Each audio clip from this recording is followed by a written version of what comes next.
மதுரை உசிலம்பட்டி அருகே மாணவிகளை ஏற்றிச் சென்ற கார் திடீரென தீப்பற்றி எரிந்த சம்பவம் பரபரப்பை ஏற்படுத்தியுள்ளது. பொட்லுப்பட்டியைச் சேர்ந்தவர் காசி பாண்டியன். இவர் தனியார் பள்ளியில் பயிலும் தன் குழந்தைகளை காரில் சென்று வீட்டிற்கு அழைத்து வந்துள்ளார். அப்போது பக்கத்து ஊரைச் சேர்ந்த மாணவிகளையும் ஏற்றி வந்த நிலையில் அவர்களை இறக்கிவிடச் சென்றபோது போலிப்பட்டி ரயில்வே பாலம் அருகே காரில் கரும்புகை வந்துள்ளது. காசி பாண்டியனும் மாணவர்களும் காரில் இருந்து உடனடியாக வெளியேறிய நிலையில் கார் தீப்பிடித்து எரிய தொடங்கியது. தகவல் அறிந்து வந்த தீயணைப்பு துறையினர் உடனடியாக தீயை அணைத்தனர். இதில் கார் முழுவதுமாக சேதமடைந்த நிலையில் போலீசார் விசாரணை நடத்தி வருகின்றனர்.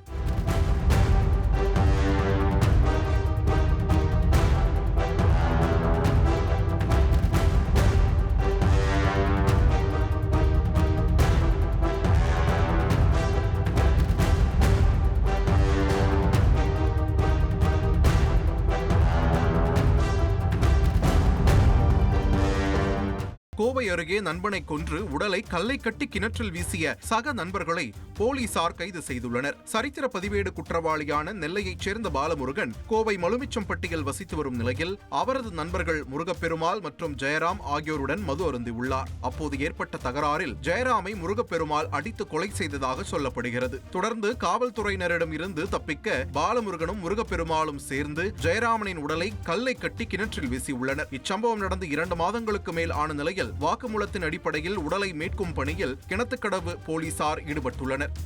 நெல்லை மாவட்டம் ராதாபுரம் அருகே இளைஞர் விபத்தில் உயிரிழந்த சம்பவத்தில் அவர் திட்டமிட்டு படுகொலை செய்யப்பட்டதாக போலீஸ் விசாரணையில் தெரியவந்துள்ளது. சங்கநேரி பகுதியைச் சேர்ந்தவர் பீட்டர். இவரது மகன் பிரபுதாஸ் கடந்த சில தினங்களுக்கு முன்பாக விபத்தில் உயிரிழந்தார்.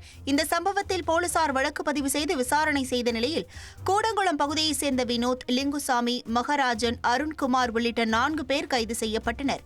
கோவையைச் சேர்ந்த இளம்பெண் ஒருவர் பிரபுதாஸின் செயலால் தற்கொலை செய்து கொண்டதாகவும் அதற்கு பழிவாங்கும் விதமாக சொகுசு கார் மூலம் விபத்து ஏற்படுத்தி அவரை கொன்றதாகவும் விசாரணையில் தெரியவந்துள்ளது.